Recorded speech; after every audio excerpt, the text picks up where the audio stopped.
Welcome back everyone. Today's project is a Sony Xperia E5. This is actually my son's phone. He's decided to break it. Let's see if we can get it working again. Its fault just now is not charging. USB port is damaged. Now I've already went ahead and taken the back cover off. Thankfully on the E5 it just clips on, so we can just pull that straight off, showing us the internals inside. Now the problem that we have is the USB port. Now I don't have a macro lens on this, but take my word for it, it's all smashed in there. So we need to take that off. Now it does look like the board itself that we need to remove is held in by four very small Torx bits. This does look like a separate module. Let's just take this out.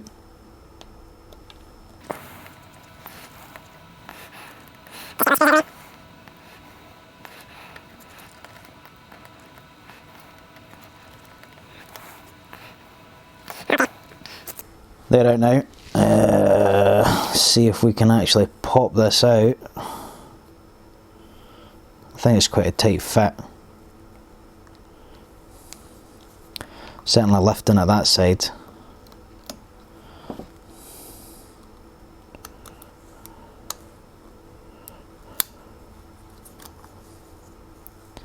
Looks like that little plastic panel just comes off.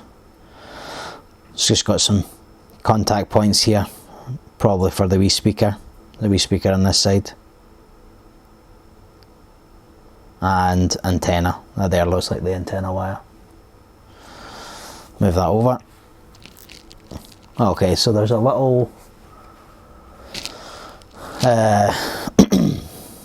antenna cable coming up here, and then we've got this little press connector only to get removed. Let's start off by the antenna one first. And these aren't usually that bad, usually they just pop off. So that there's popped off, and then we'll grab this one. Now we definitely want to be careful with this connector. We don't want to damage it, so just gently pry up on that. And that's us now got the board out.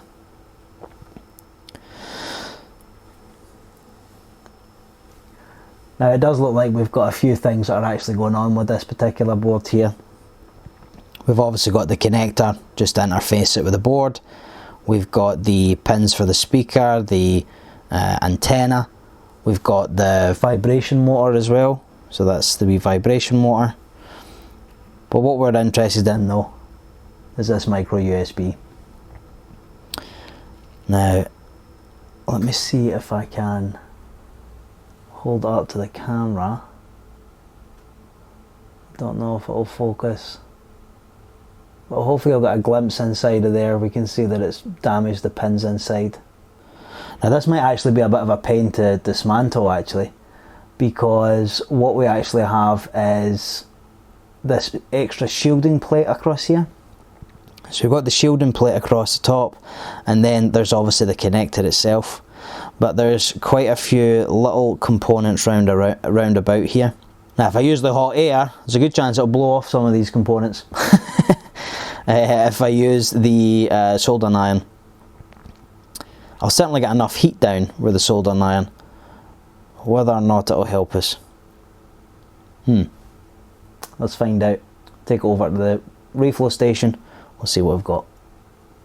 Oh, that's annoying. I don't think that actually filmed that. I don't think it filmed it.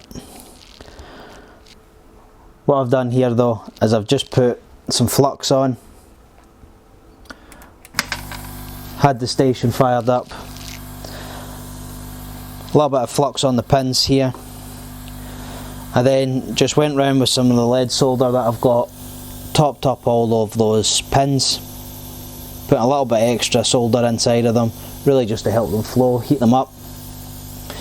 And then all I've done is with the desoldering braid here, just went along, heated the pads up, and that's just wicked the solder straight up into the copper here, and I now have hopefully some clean pads. Let's pull that out, see if that will focus in. So we see there that we've removed the solder from the pads. It should be pretty decent. Now the next problem that I've got then is I now need to desolder the pins that are just at the back. It is actually a very fragile board.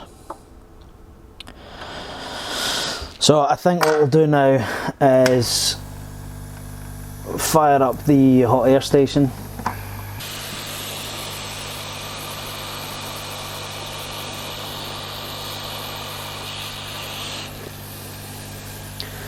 Just like so. Okay, so that looks good. That's that off now, which is just great.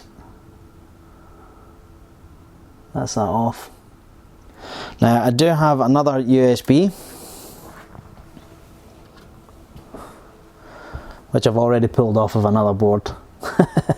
Just making use of what I've got. And I now want to fit this into here. Now, I do appear to have a problem. The legs on this one are longer. They're wider apart, which is unfortunate. Oh well, back to the parts bin.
So that's that all soldered up.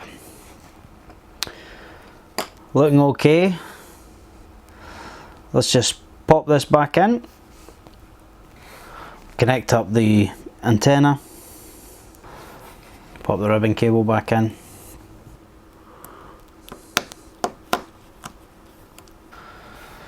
Put the screws in.